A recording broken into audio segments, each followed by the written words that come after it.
What is up, guys? Andrew with No Excuses TV here, and today we're talking about the one, I think it's the only one, campground that's open year-round in Rocky Mountain National Park.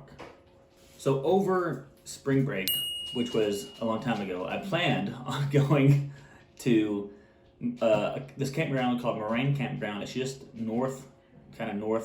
west of Estes Park in Colorado, just as you get into Rocky Mountain National Park. It is the only campground that I know of that is open year-round. There's a couple of them. There's one more. It's not Rocky Mountain National Park. It's down near the canyons in southeast Colorado. But Moraine Campground, I think, is the only campground that's open year-round in the Rocky Mountain National Park. After September, it goes first come, first served. And so me and Xander took off after work on the Friday before Thanksgiving.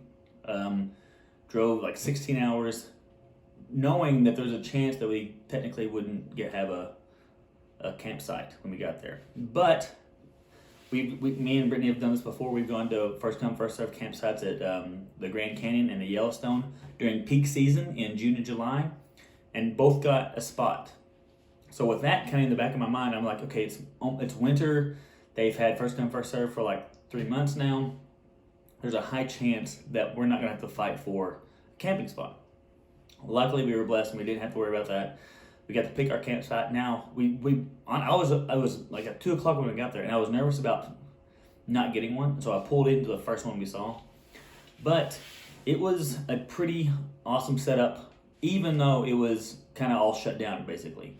So the biggest things to understand when you're going in there in winter is that there is only one loop that's open. It's Loop B. And all your amenities and kind of all the stuff that was there before aren't there. So now there isn't any electric hookup anyway. It's basically just spots that you pull into, which we really didn't need electric hookup because we only really need electric hookups for like air conditioning. Everything else we can run off our solar panel and batteries.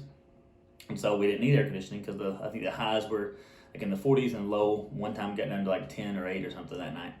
But so we didn't need that. We weren't running a heater. We had some heated sleeping bag liner for Ignite. I mispronounce that every time, which we're going to review later. And then my sleeping bag was rated below 0. I'm a warm sleeper anyway, so we didn't have any issues staying warm. But we just pulled in real quick because I didn't know what we were going to do. Got our campsite, and as we walked around the next morning, they do have vault toilets that are open. They're open year round. They have a solar shower, but I mean, it's like 40 degrees and it's going to be kind of too cold to take a shower outside.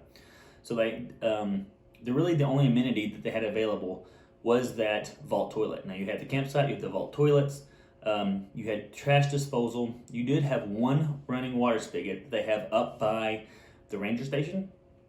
And up there, it's on the side of a building so they can keep it warm. When it gets cold so it doesn't freeze up on them. There's like other water spigots you can find as you're walking through around your vault toilets. They do not work. The only one is up by the ranger station. The ranger station was just kind of like I said, it's first come, first serve. So we never saw, I think we saw a ranger twice, but I think they were just from the Rocky Mountain National Park. They weren't really from that Moraine Campground. But when we were there, the animals weren't really stirring. They told us they kind of moved into town and kind of up through the valley because of winter and the timing. Our last day, we did see a ton of mule deer that came through the campground as we were kind of packing up, getting ready to go. And then when we were traveling, we did see one moose, which was pretty awesome. But our campsite, again, for the understanding it was first come, first served, lack of amenities, it was pretty awesome because everything you lost with amenities, you gained with the views of the Rocky Mountains and snow-capped mountains, and it was unreal. Now, the way it was kind of stationed is it's got this huge kind of hill just to the, I can't remember now, direction-wise, just to the west of our campsite that kind of helped protect us from the wind a little bit. It was still super windy. And then our particular one had some trees that were in the way of getting great solar set up. So I'm either going to have to get me an extension cord so I can do it, or we found some campsites that in that time of the year would have been perfect. Now, when you get into the summer, amenities could completely change, but we're talking about the winter one. But yeah, it was a great trip. We loved the campsite. We saw, definitely would go back in a heartbeat. Now, in the summer, you have to reserve it. We didn't have to this year.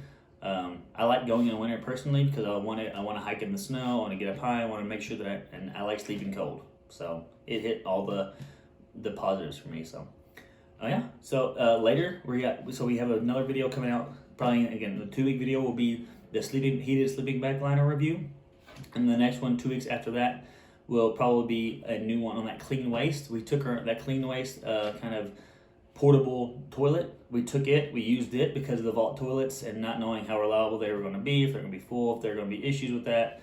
And it worked out way better than I thought, specifically how well it kept the wind out. So watch out for those 2 videos. If you're not subscribed, please hit that subscribe button, hit the like button if this helped make any decisions about what you want to do and where you want to camp at Rocky Mountain National Park. And we'll see you in the next one.